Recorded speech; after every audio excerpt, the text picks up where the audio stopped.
Banks, and I'm here on behalf of Students for Life of America, which works to educate college students across the country about the issue of abortion and to provide them with all the resources they need to form successful student groups on their campuses. It is no secret that the NEA actively supports what they consider reproductive freedom, which encompasses their right to kill their children who are their future students. But this stance is not only reflected in their resolutions, it is also reflected in the radical organizations they offer their resources to without any questions. In March, the NEA allowed the Feminist Majority Foundation to hold their Women's Leadership Conference at the NEA headquarters here in Washington, D.C. During this conference, a late-term abortionist named George Tiller was invited to speak on the importance of late-term abortions and the so-called right to choose. He showed graphic images of his young victims to defend his barbaric work. One picture in particular showed a baby who just had an extra arm, and he proudly claimed that he had killed this child as a method of sparing him a lifetime of pain. Tiller, a guest who spoke at the National Education Association, is currently facing 19 criminal charges for illegal late-term abortions in Kansas. A full video of Tiller's conversation with SFLA staff can be viewed at our website, studentsforlife.org, where he goes on to explain the need to be able to do something lethal about babies who survive abortions. Students, parents, and all civilized people across America should be asking why the NEA is taking a stance on this issue and allowing someone like George Tiller to speak on their grounds about this barbaric work. It is not just in our interest as pro-life advocates, and not just in the interest of unborn children, that the NEA stop participating in this issue. The abundance of future students, after all, is the foundation for each teacher's job stability. Rather than lobbying for the very practice that terminates their future students, the NEA should focus its energy and money on bettering America's schools and teaching effective curriculum to our future leaders.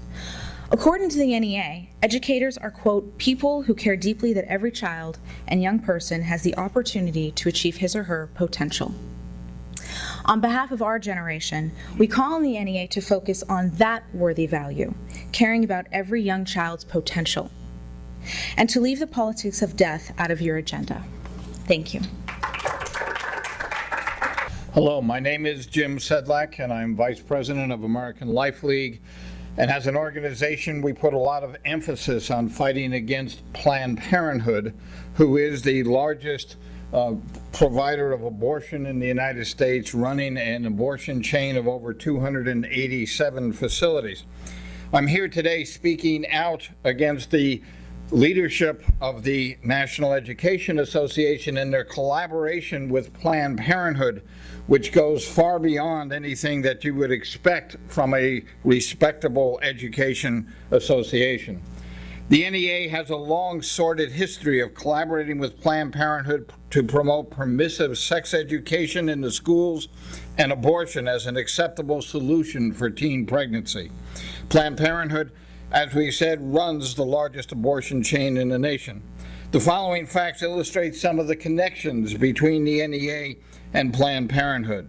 The NEA has a long history of supporting National Sexuality Education Month, which Planned Parenthood uses to push so-called education that conceals the abortion-causing mechanism of the birth control pill and similar contraceptive products. The NEA supports the Responsible Education About Life Act, which would spread Planned Parenthood's secular humanist philosophies about sex and abortion to children all across the country. In 2006, the NEA again collaborated with Planned Parenthood to send a letter to members of Congress aimed at ending the funding of abstinence-only sex education. It is an organization that has taken the Planned Parenthood line right down the system. It is absolutely outrageous that the NEA, an organization that exerts major influence on the schools most American children attend, should routinely partner with Planned Parenthood, the nation's largest killer of children. We call on the NEA to immediately disassociate itself from Planned Parenthood and to take a firm stand against the slaughter of our future generations. Good morning. I want to take this opportunity to thank all of you for coming, to welcome the members and leaders of pro-life educators and students as you come to Washington to send a message to the NEA leadership to take a very simple proposition. That is that the teacher unions of the United States should be neutral, just neutral, on the issue of abortion, the sanctity of human life. I want to say something very simple about this issue. You know, back in my community in Manassas, Virginia, we sometimes interact with union members. We have plumbers, we have electricians who come to the house. We don't ask the plumber who comes to the house what his position is on evolution. Be surprised if he had one, even more surprised if he's on evolution. The same thing would be with respect to a Teamster coming to the house to deliver something. Would we ask for his position on the NASA budget? I don't think we would be surprised if he had no position on the NASA budget, or that his union had no position on the NASA budget. But let's consider what the real stake is with the education unions in the United States of America. Not only is it inappropriate for a union to have a position on abortion, but it is especially inappropriate for a teaching union, a group designed to protect the interest of teachers in collective bargaining and professional development, to take a stance on a controversial issue where the members of that very union, which is self-evident here today with the members of the NEA who are here to stand on this question, it is self-evident that to have a position on this very issue is inappropriate. Education is a matter of dealing with intellectual questions, mathematics, biology, grammar, the topics that we want all of our children to learn. We are not a united nation on the question of the sanctity of human life. Many of us feel very strongly that we should champion the right to life, and that teachers, in fact, have as vocation something to deal with children and protect their lives. Nonetheless, all we are asking, and all the members of the NEA who are asking here today, is that the union represent teachers who have a variety of opinions. Good morning. I'm Missy Smith of WAKEUP, Women Against the Killing and Exploitation of Unprotected Persons.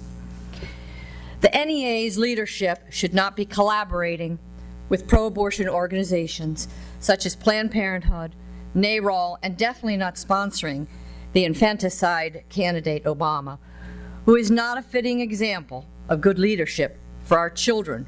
Promoting the culture of death will not fill the classroom with children, and it's not going to improve our economy. Do you know that Obama supports the stabbing of babies with scissors in the back of the head and sucking out their brains through the procedure called partial birth abortion? Is that the right message for our children? Do you know that Obama opposed the saving of babies' lives that are born alive as a result of botched abortions? Is that a good role model for our children? Do you know that Obama strongly supports the continued murder of 4,000 unborn children a day, 1/3 of whom are Afro-American children? Are these the values we want our children to emulate?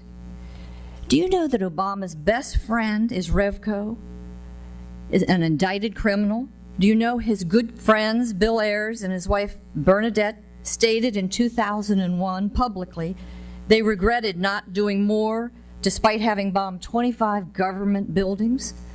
Are these the kind of friends we want our children to have? The NEA's leadership should not be collaborating with pro-abortion candidates such as Planned Parenthood, NARAL, and definitely not supporting the infanticide candidate Obama. We as a coalition of pro-life NEA members, taxpayer parents, and students call for a restoration of good stewardship over our profession, our students, our union, and our dues. Reforming and rescuing the NEA is long overdue. We are Christians and pro-life NE members that can implement the change from within. Let's do it.